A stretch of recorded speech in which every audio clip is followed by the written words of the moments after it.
I also had my first abortion at the Seattle Planned Parenthood. Yay!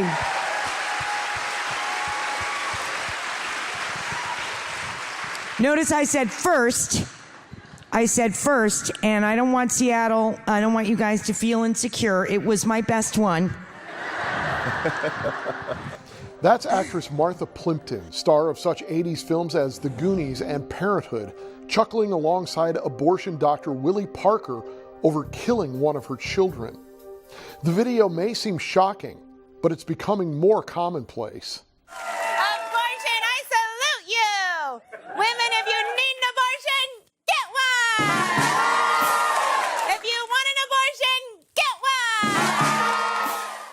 Long from the days of claiming they wanted abortion to be safe, legal, and rare, conscience-seared abortion advocates are now encouraging women to celebrate their abortions, even founding a movement called Shout Your Abortion. I wanted a family, but it was the wrong time. I made the decision that was best for me, to have an abortion and get compassionate care at a clinic in my own community.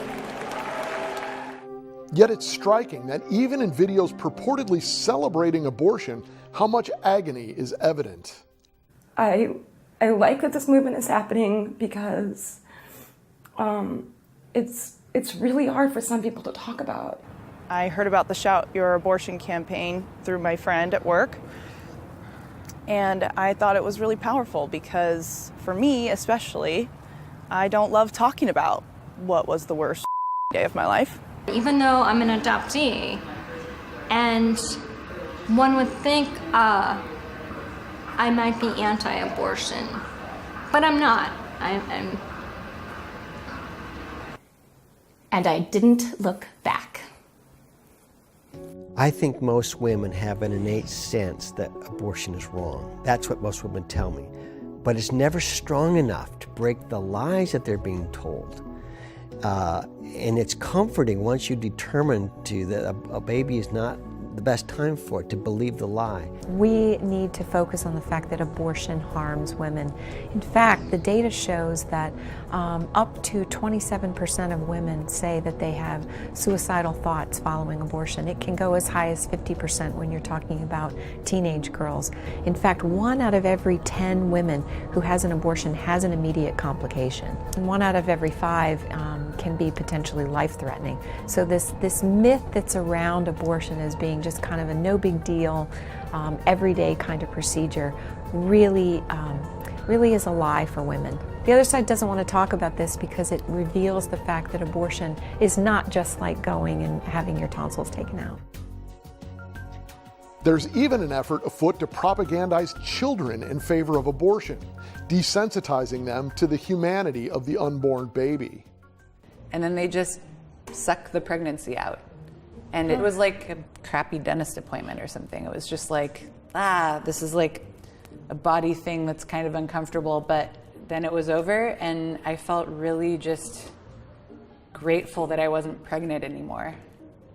Despite the recent attempts to normalize abortion and to destigmatize it, as those in the Shout Your Abortion movement say, the effects of abortion on the mother, both physical and psychological, remain. But there is hope. I believe that we will be the generation to end abortion in this country because we can do so much better. I've met women who have had abortions, and to see the pain in their eyes, once you see, you can't unsee that. And once you cry with her, that stays with you. And I know that pro-life pregnancy centers every day are advocating for women my age and older, to choose life and to know that they're not alone. The message that is not getting to young women is that Planned Parenthood and the abortion industry continues to tell young women that it is not a big deal, that it is just something that they can do in an afternoon and then go on with their lives. And yet woman after woman after woman comes to find out that that is simply not true. It is something that they have to grapple with for the rest of their lives unless they're able to find other women who've experienced that, who have found peace through wrestling with it and the grace of God.